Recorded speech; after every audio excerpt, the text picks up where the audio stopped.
The legal concerns of the community. Praise AM 1310, 95.1 FM presents Legally Speaking. Are today's hosts. Good morning. Good morning, everyone. This is Nathaniel Lee. Thank you for joining our show again today. I'd like to thank all the people in Chicago, Atlanta, LA, and all over the country that listen to our show. Thank you for your kind words.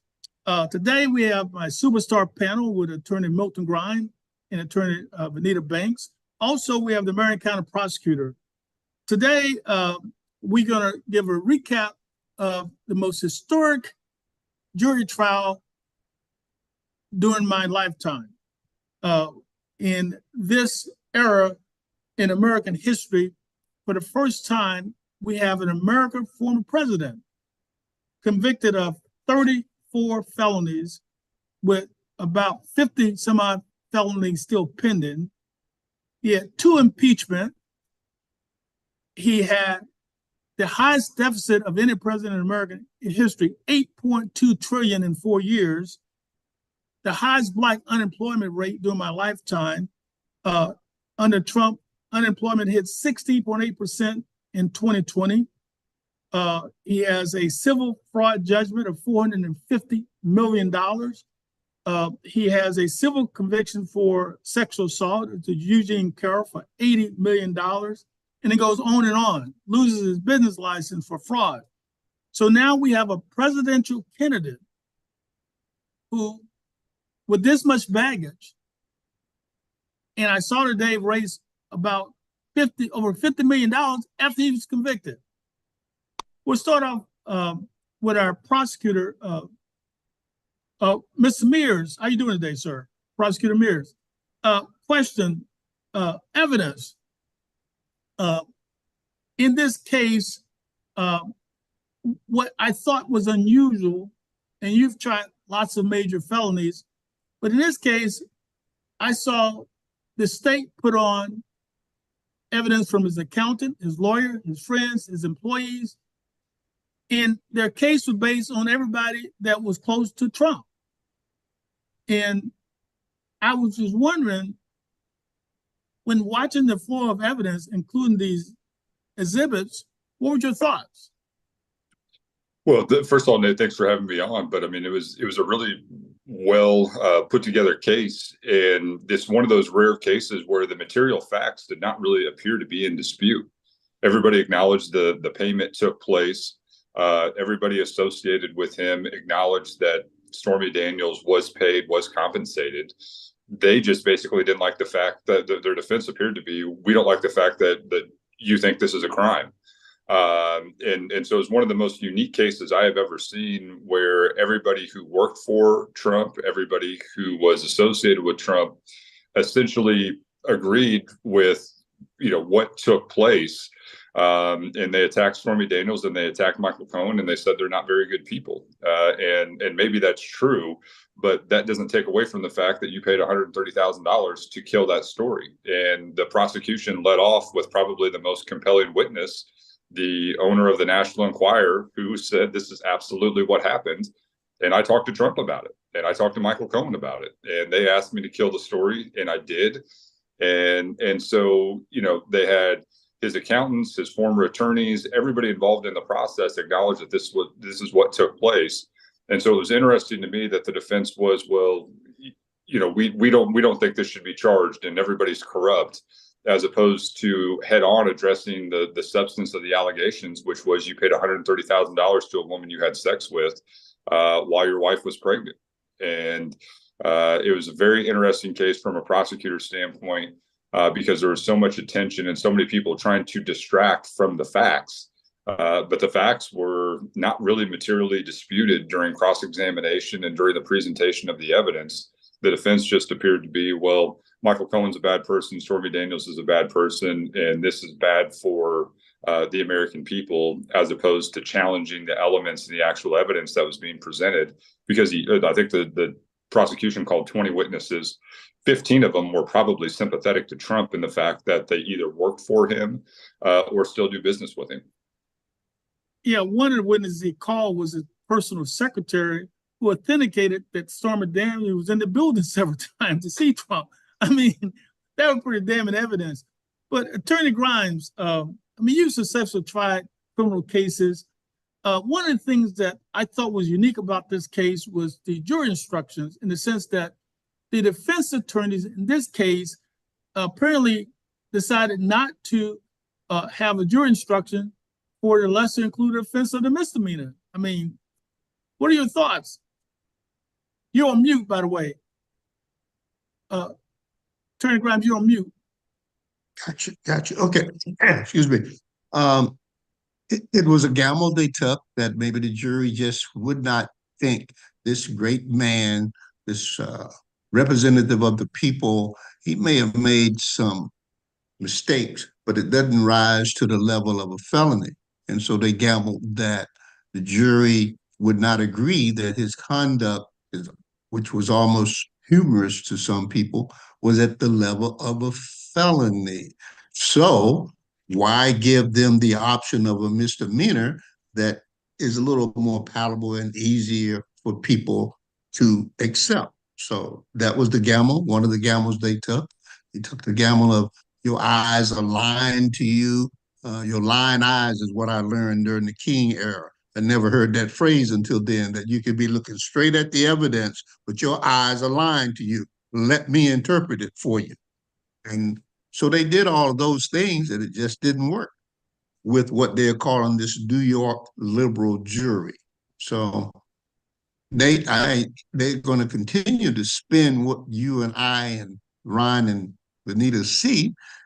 They're going to continue to spin it from their own interpretation. And they feel if they spin it enough, a lot of the public will believe it. You know, they were going for one juror, maybe 2 jurors. They thought they could pull it off. It didn't work. Hey, Attorney Banks, you had some interesting views, but what do you think when the defense started off their case saying that he never had sex with Stormy Daniels? If I may interrupt, yes. Vanita, I listened to Michael Cohen the other night after the verdict, and I think he made a valid point in that Trump runs the case. He doesn't listen to his lawyers, and his lawyers' biggest mistake is they let him run his defense and let him run what they do. And that's why so many of them get in trouble, lost their license, and that's a major mistake. Attorney Lee and Grimes, I agree with you wholeheartedly. As we know, the former president is an uncontrollable client, and therefore his defense team just could not effectively manage and control him, period. The former president is directing the case, and that's just a major fundamental flaw in this case.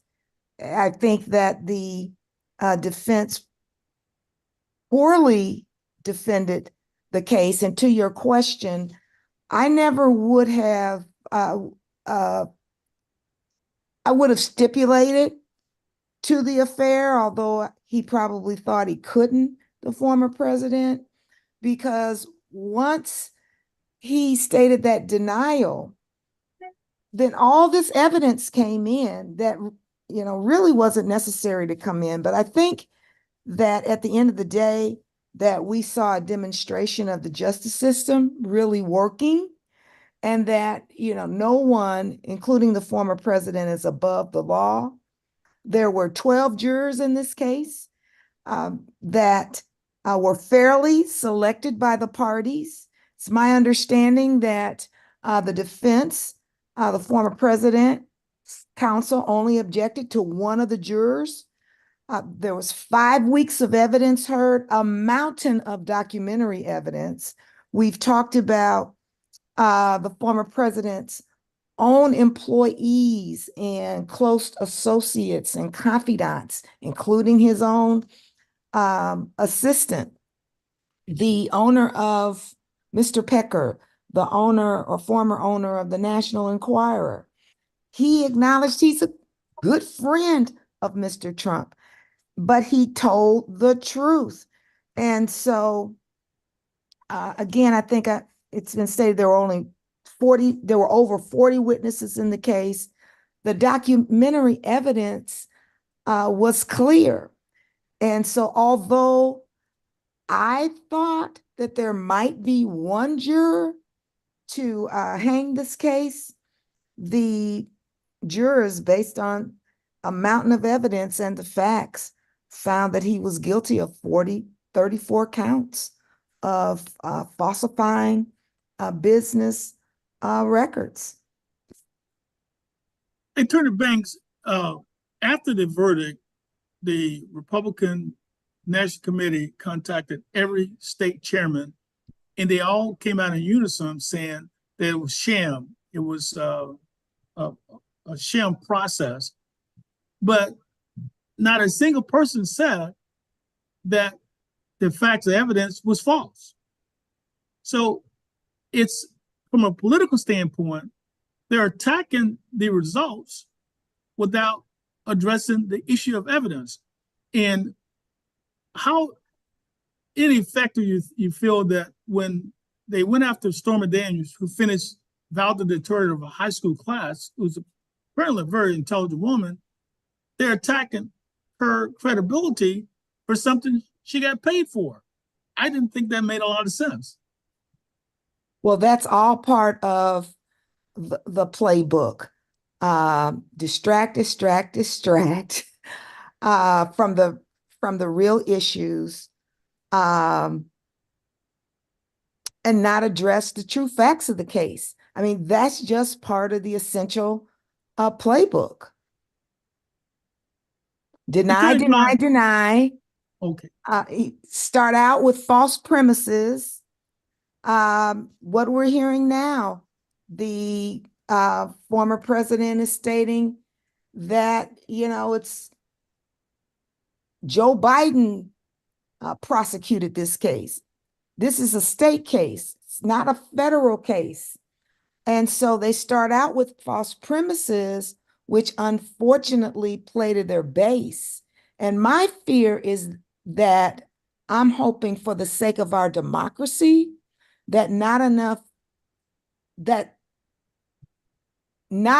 people have been radicalized by this behavior, because this is how we see democracies decline.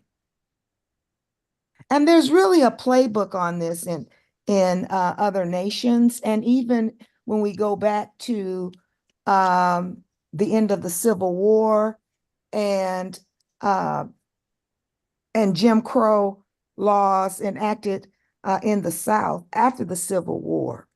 So we're seeing across the board an attempt to destroy our democracy through this rhetoric,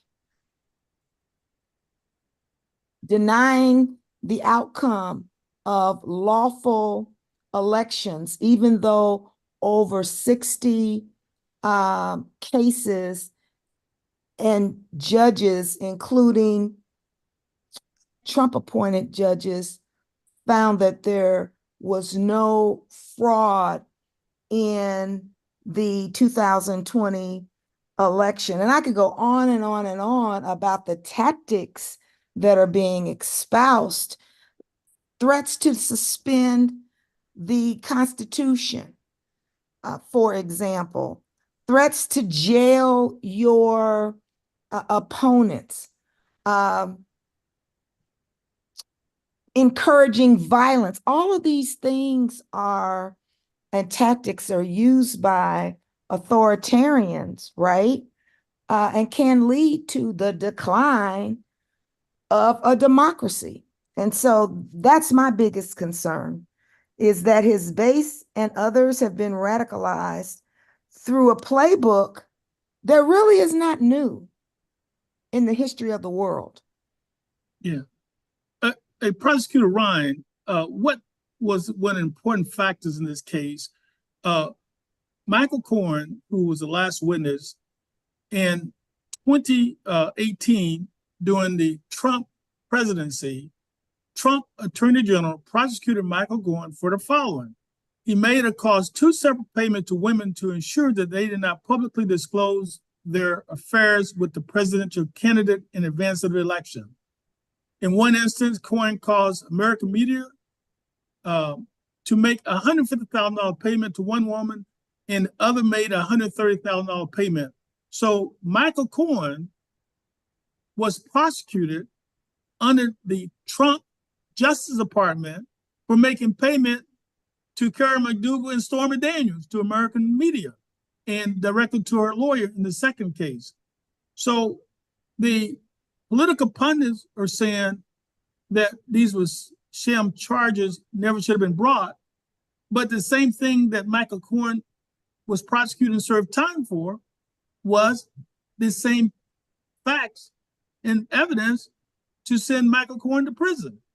So what about this process when politicians put a spin and they ignored evidence? Did that erode the system of justice? Well, and I think that's what's so dangerous about what he's trying to do. If you look at the foundation of our democracy is we have to have confidence and trust in the courts that that's a fair way to resolve our disputes. Otherwise, it becomes anarchy, it becomes violence, and people have to be able to be willing to mediate their disputes and litigate their disputes and respect whatever decision comes out of that process. And you had elected leaders from around the country saying they don't respect the process. And I think one of the things that's particularly interesting about Trump is he has no respect for the institutions and he has no respect for the Department of Justice. He hated Jeff Sessions when he was his very own appointed attorney general. He hated Bill Barr when he was his very own appointed attorney general. He just doesn't like people who tell him that there are laws out there that exist and you have to follow those laws. And when you look at our country, one of the things that's really concerning to me is they're really trying to undermine the credibility of the courts as a whole and act like these courts are sham courts. That's not what happened. We had an open and public trial where everybody who wanted to could watch. He had the best defense team available to him. And this dispute was litigated out in front of everyone. And the public was able to make their own judgments about what took place. The jurors did as well. And so this is nothing close to what happens in other countries or in other democracies or in other dictatorships, because this was an open public courtroom with 12 randomly selected people who ultimately made the decision. And, you know, what's frustrating to me is all these Republicans who are coming out and now defending Trump are ignoring the fundamental fact and the material fact, which is this. He paid a woman $130,000 because he had sex with her when his wife was pregnant. And that's what they are defending. And it is for that action, for that behavior, that they are willing to try to undermine the credibility of the criminal justice system and the civil justice system in our country. 2 independently elected prosecutors in Atlanta and in New York have filed charges against Trump. He's been convicted in New York. A federal prosecutor who has been a special counsel appointment has brought 2 separate charges against him in Florida and Washington, D.C. Not everyone is crazy involved in this process. There's a lot of people who are prosecuting him because he's done a lot of things wrong. And I think it's important for all of us to push back on this idea that the justice system and the Justice Department and these locally elected prosecutors are the problem. No, the common denominator is Donald Trump's behavior. You know, Nathaniel, it shouldn't be a surprise to anyone that he presses the big lie. It has sustained him and protected him throughout recent history. When he was trying to make a deal with another nation about something, he lies about the evidence. When we hear phone calls that he has made and there's something contradictory, he just denies that they're true. So again, he's pressing the big lie, and that's what he's counting on, that it will come along and it will elevate him to the presidency of the United States. And this will all be behind him. So it's not a surprise, the stance that they're taking. They say they raised $34.8 million immediately after the verdict.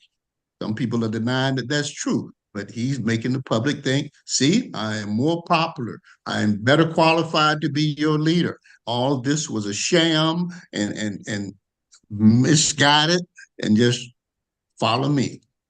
Come on. And this is that's what he's doing. Facebook authoritarian behavior. Yeah. He's attacking the judicial system. And if he becomes president, he would have to take an oath to protect and serve, our system of laws and our Constitution. How can he do that when he's attacking our systems of justice and government? He would dismantle our institutions. We've seen the 2025 playbook where he would fire all of the heads of agencies and replace them with his own loyalists. He would take over the courts, which, as we stated, judges matter, right? And he's already done that. He's exhibiting authoritarian dictatorship type behavior.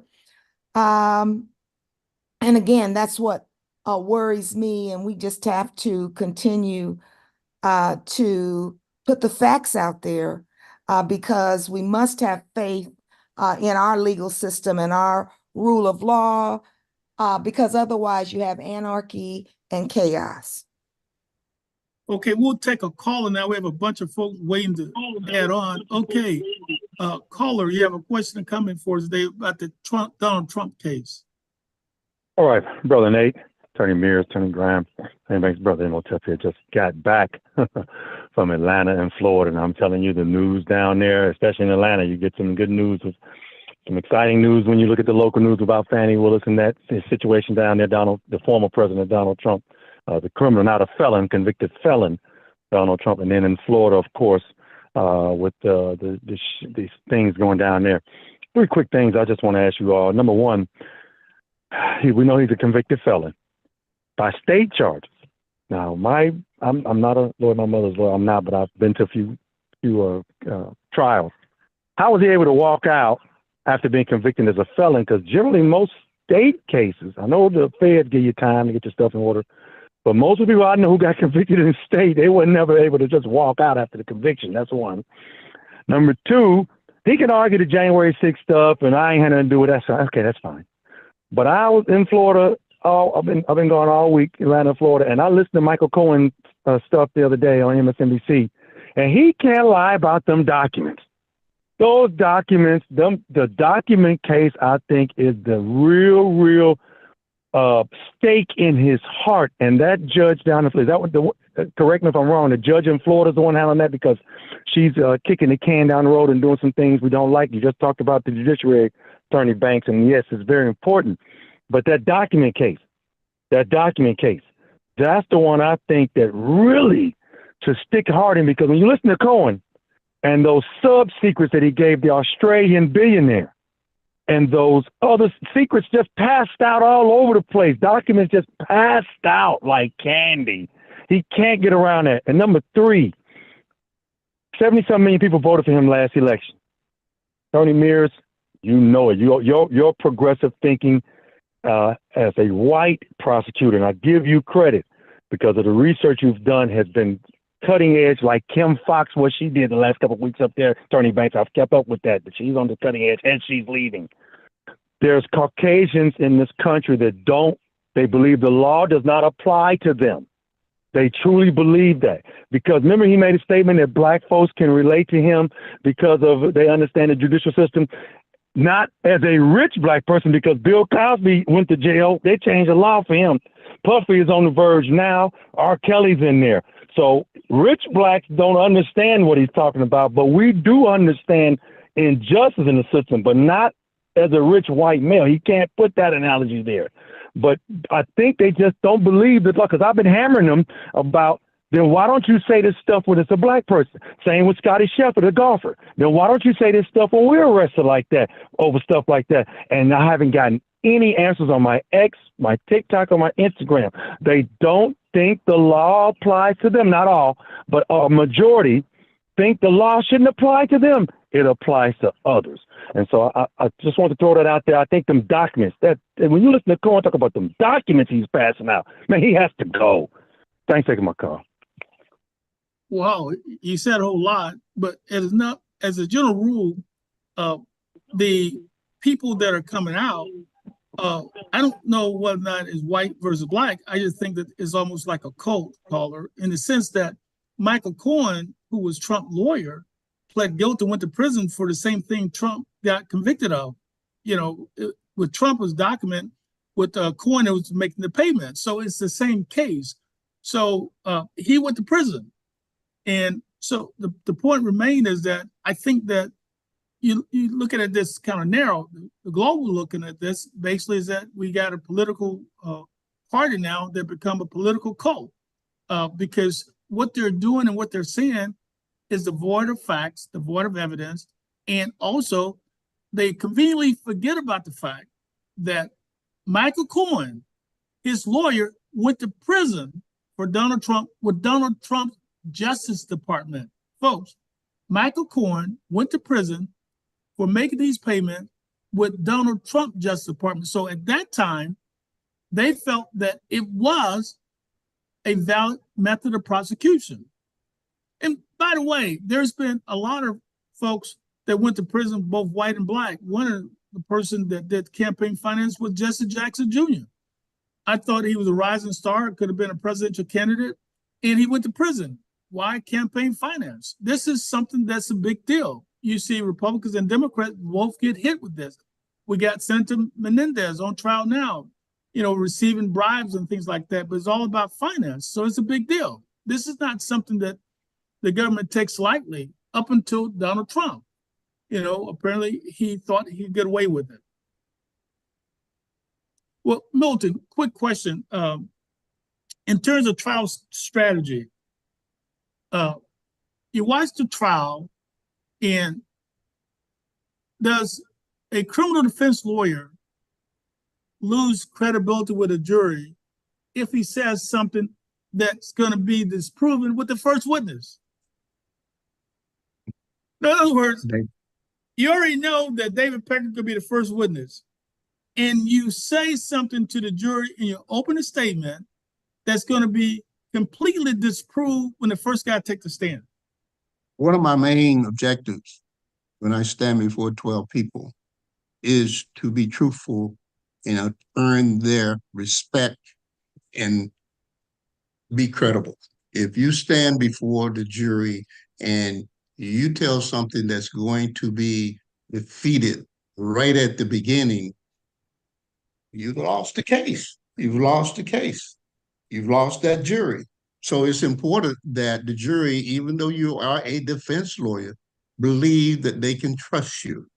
And if you go in there, Nathaniel, as I used to say, I don't know if I do it anymore, I have no tricks up my sleeve. I got on an inexpensive watch, and that's the only thing up my sleeve. If you catch me tricking you, my client should suffer. And if you catch them tricking you, they should suffer.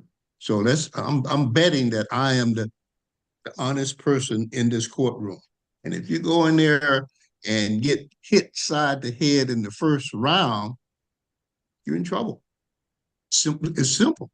So I understand that Mr. Trump's lead attorney, the one that was on TV the last couple of days, that was his second jury trial. My understanding is that you just are not prepared to handle a case of this magnitude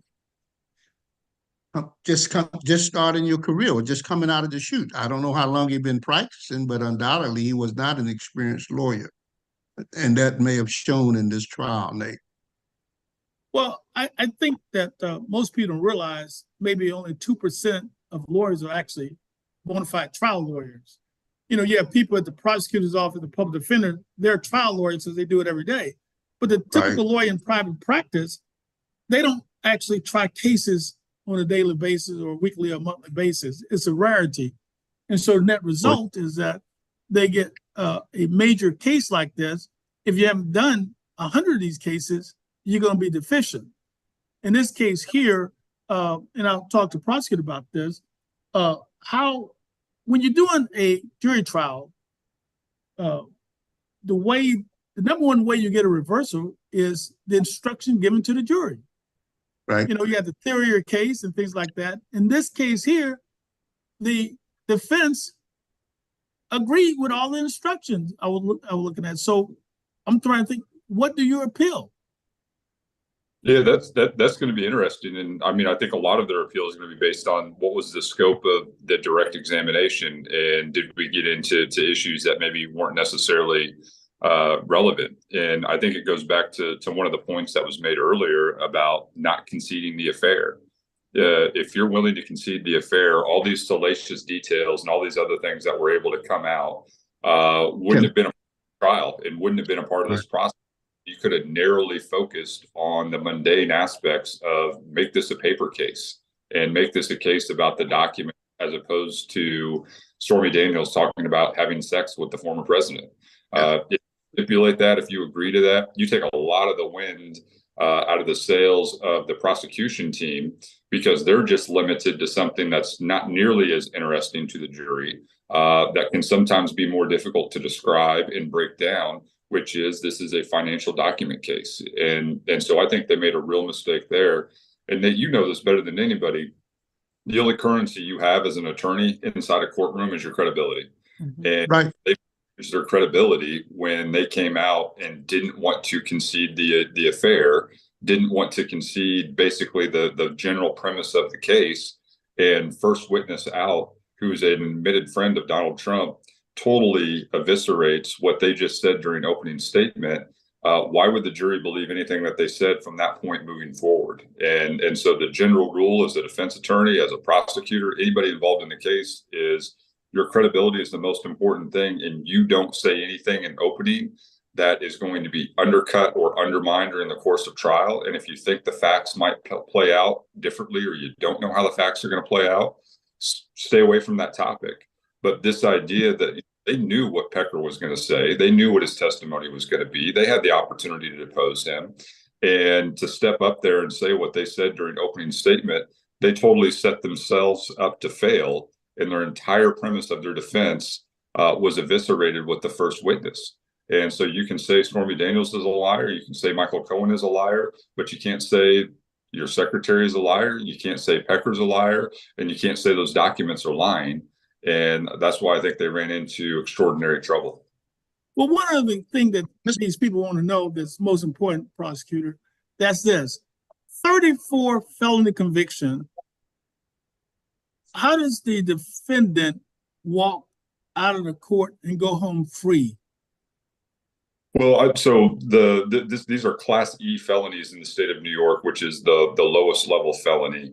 And so typically in cases like this, where the defendant is already out on bond, you don't usually see them taken into custody with the judge, with the conviction on these lower level felonies. If it was a higher felony, I think they would do that. I think the second part of it too is, of these 34 felonies, a lot of these felonies are going to merge with one another, meaning that it was the same kind of transaction, it was the same facts, many of the elements overlap. And so, judgment of conviction on 34 felonies has been entered, but these felonies are going to merge with one another. And so there's a lot for the lawyers to sort out. So I think the judge, probably typically in cases where a defendant's out on bond, probably wouldn't take the defendant into custody. So I didn't think he necessarily got special treatment there, because it was a lower level felony, and a lot of these felonies are going to merge. And so I think that's something that the lawyers and the judge are going to have to sort through in the next 30 days to figure out, all right, what convictions are ultimately going to be entered, and then, walk through the sentencing process. And on these lower level felonies, a lot of times you just don't see people go to jail. Right. And he's not a danger to the community per se. He surely can't be a flight risk as long as he keep that hairstyle. So there's no danger.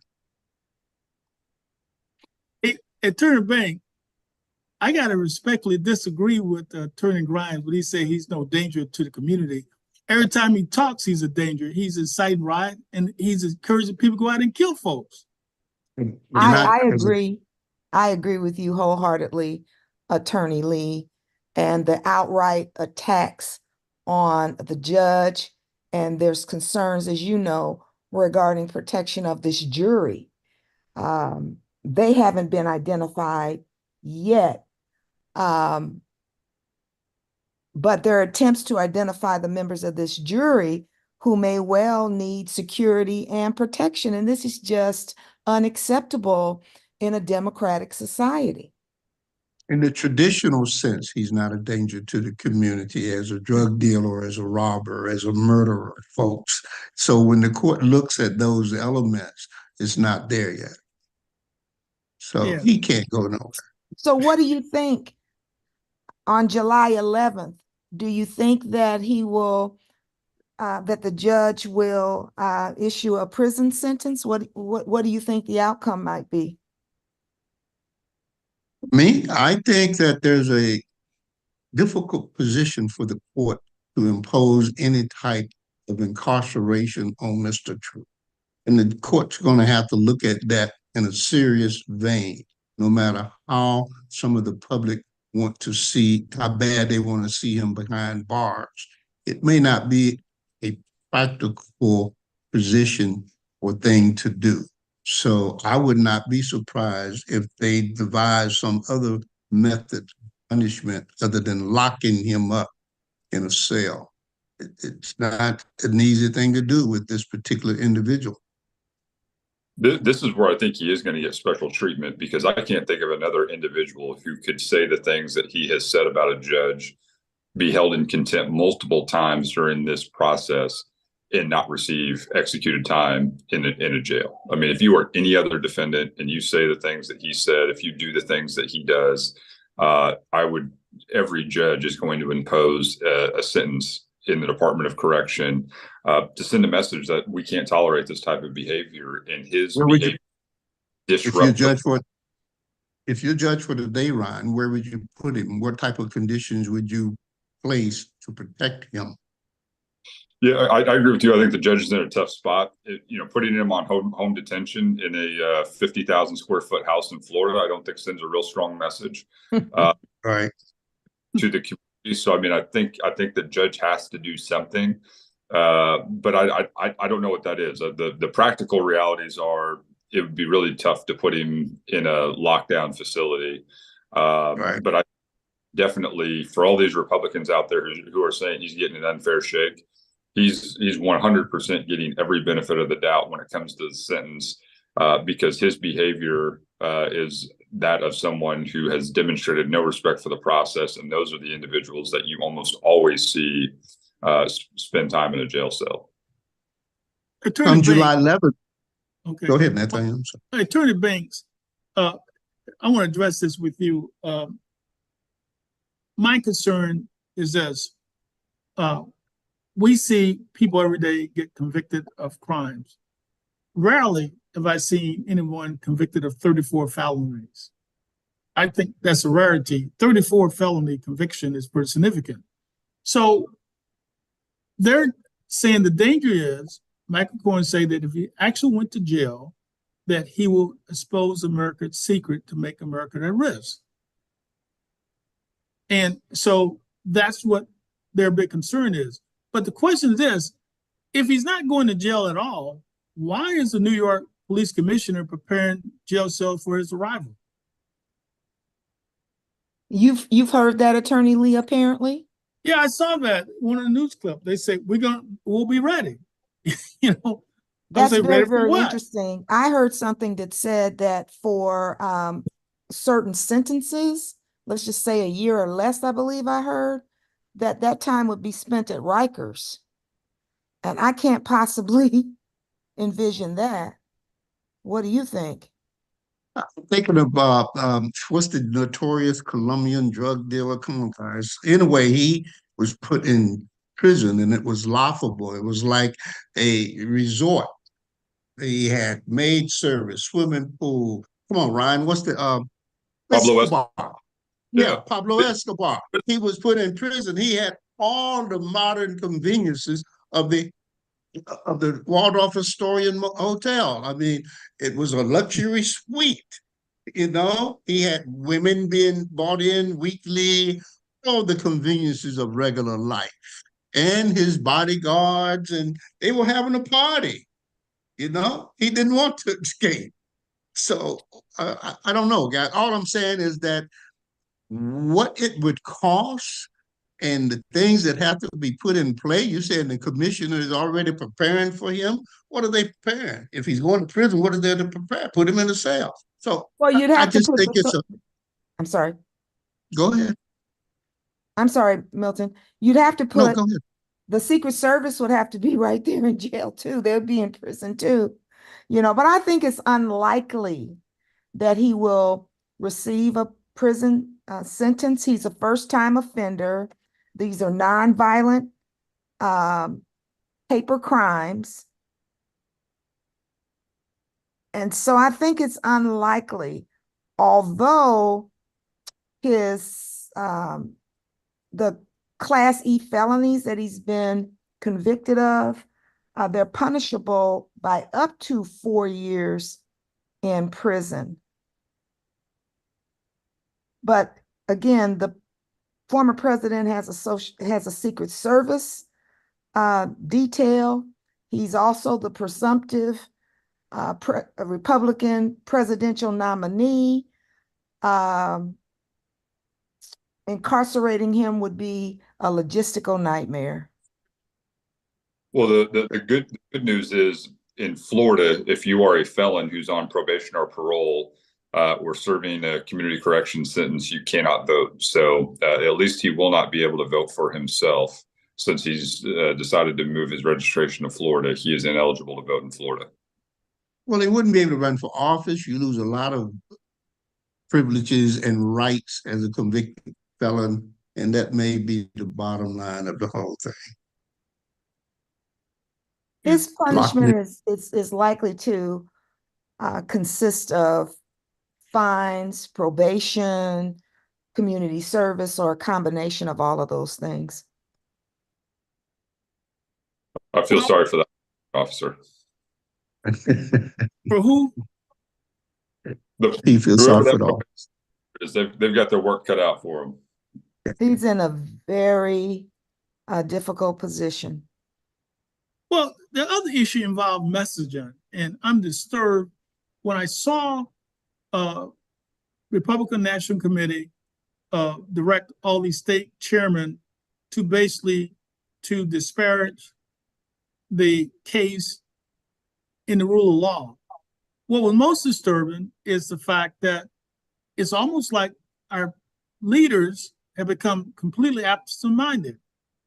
If they thought that these charges were illegitimate, why didn't they speak up when they were prosecuting Michael Cohen for the same thing?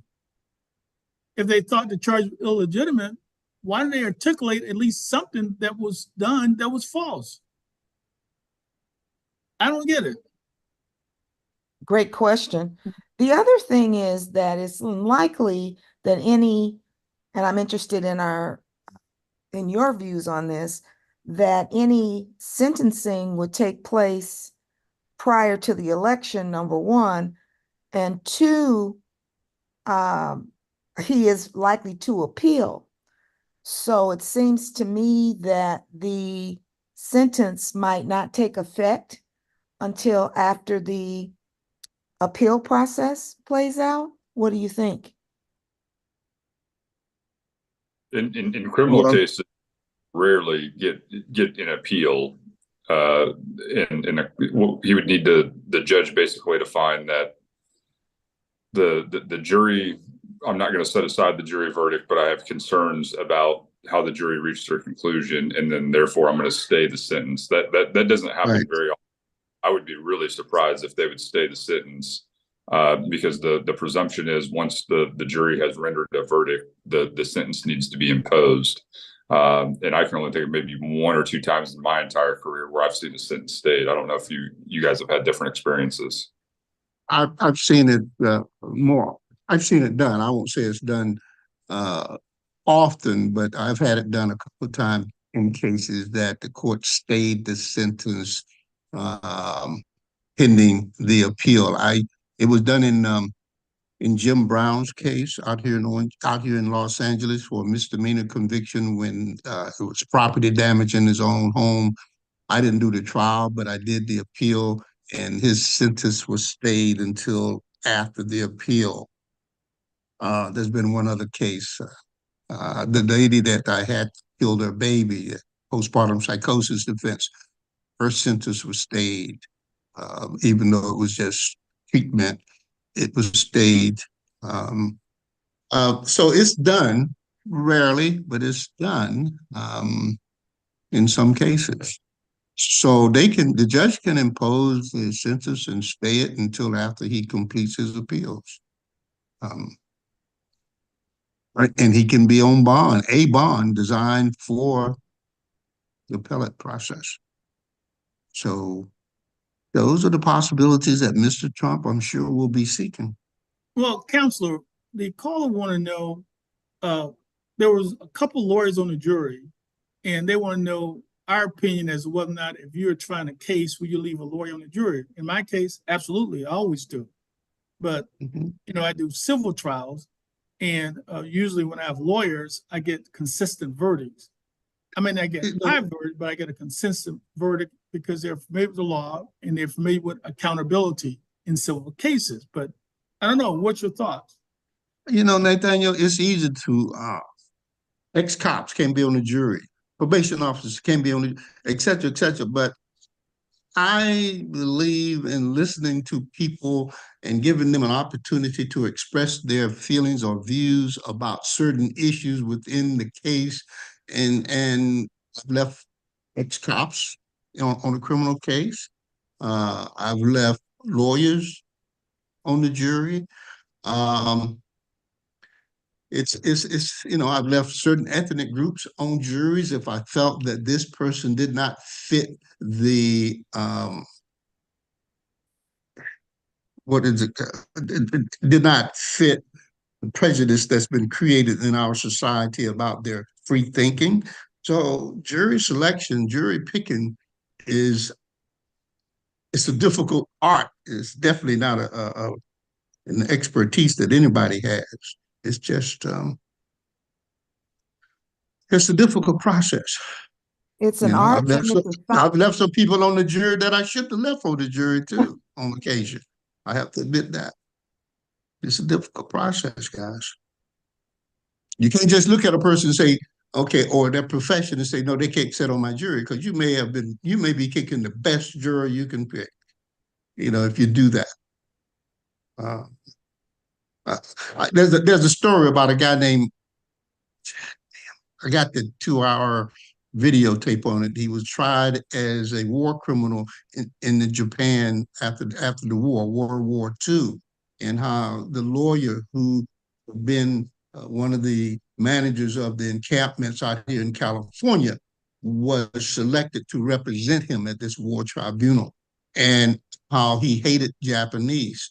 And he got to know Ochioto, I can't think of his last name, but he got to know him as a person and how honorable of a human being he was. And he saw that he was innocent, even though he was prosecuted and convicted. But this lawyer changed his opinion about this man and the dignity of the defendant's wife committed suicide because she didn't want to be a burden on him during this trial. Damn, I know the name of this case. I'll remember it as soon as this program is over.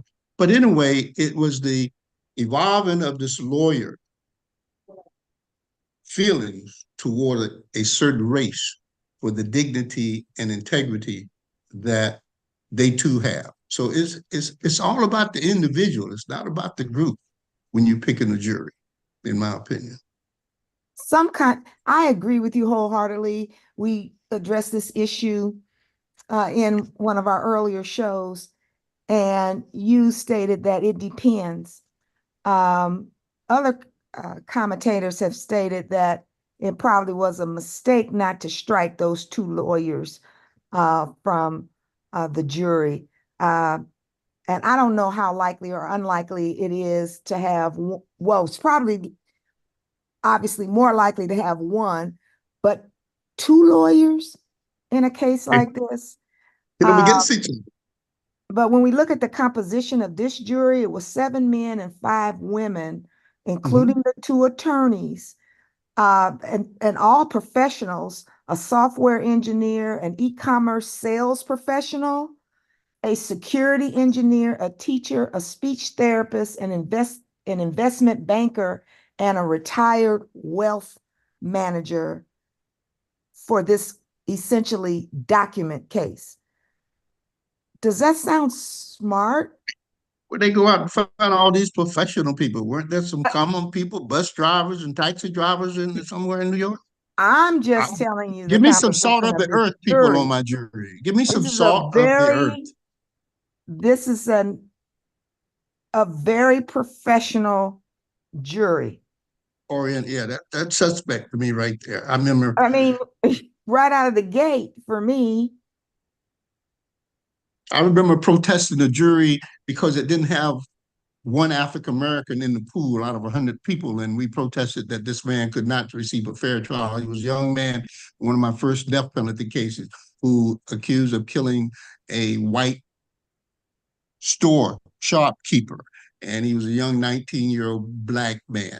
And the judge agreed with me, and we got a dismissal, a mistrial, and the judge ordered the jury commissioner to go and handpick some Black jurors. I said, yeah, and the DA didn't object. The commissioner said, are y'all crazy? This is unconstitutional. We can't do that. This happened, Ryan. I can see you the articles on it. This is unconstitutional. We judge, prosecutor, and I said, and they're going, but this is the right thing to do. He said, I can't do that. But the next group of jurors, we had 5 Blacks in the group, and we had 1 on the jury. So how do you pick all these professionals? It sounds questionable and suspicious to me, Vanita, that you just named. Well, if your defense is going to be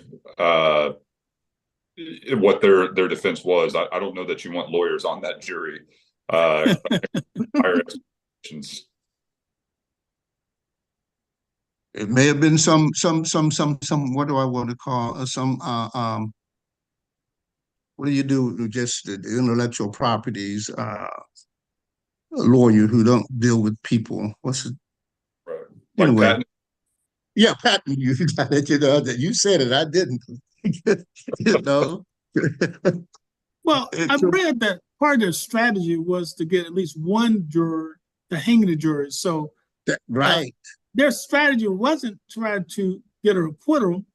Their strategy was to get a hung jury so we get the trial delayed until next year. Exactly. It's like you and I being on the jury, Nate. And like I told you at the beginning of the program, well, I guess I'll take the opposite view on this Trump issue just to create conversation.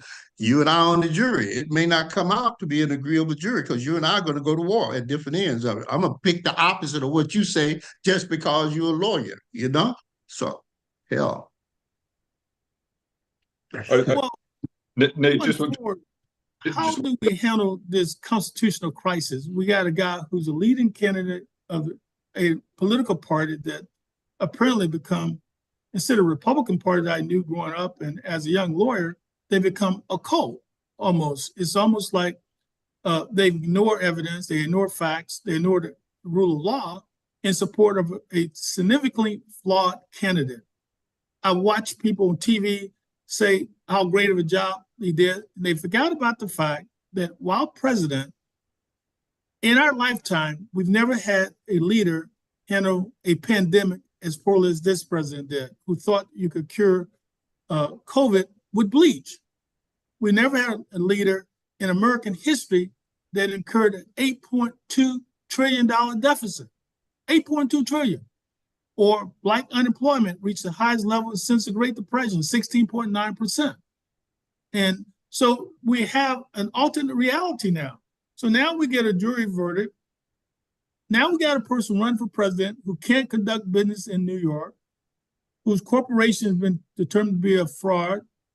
You got another 50 plus indictments still pending. You got 2 impeachment. And the list goes on and on. We got a woman who said that he sexually assaulted her in a department store and got an $80 million judgment pending. If we reach a point whereby we're seeing a decline of our democracy? No, we just reached the point. We just reached the point where this one individual has decided he's going to do what he wants to do. I don't think it's a necessary loss of our democracy, but we got to watch it. We got to watch it. And we're using all of the principles of a democracy in dealing with him. And I'm kind of proud of that part. You know, give him his trial, give him his hearings. Don't just snatch him and kill him out in the back. So it's a test of our democracy. I agree with that statement, Attorney Grime. I believe that all of these behaviors that we've discussed are key indicators of authoritarian behaviors, and democracies don't end overnight. It can be a gradual decline over many, many years. And there are people, many people in this nation. And when I say that, I mean the former president's base, which is who he is playing to, right? That believe everything that he says. And what's troubling to me is the number of people that say they would still vote for this individual, despite being the first president in the history of the United States that has been adjudicated, who is now a convicted felon. It's mind-boggling to me. Prosecutor Ryan? It's 100% a stress test on our democracy. And, I agree with what Attorney Grimes said is it's nice to see our democracy respond with the tools that we have, which is our legal system. And whether it's a civil court or a criminal court, behavior has found to be in violation of the law, and he's ultimately going to have to pay consequences for what he is doing. And that's the part that makes me feel better about things, whether it's a sexual assault case, whether it's a criminal prosecution for fraud. He has time and time again had the opportunity to defend himself in a court of law, and those courts have unanimously stated that his behavior is inappropriate. And there are tools available to us in our democracy, but the most important tool is voting. And so I hope everybody goes out and votes for people who respect the rule of law and who are not convicted felons. In conclusion, I'd like to thank everybody for listening to our show today. And during your travel and dealing with folks, there's a lot of misinformation going around. But there's something very important that I want you to convey to your friends and your family members. That is this.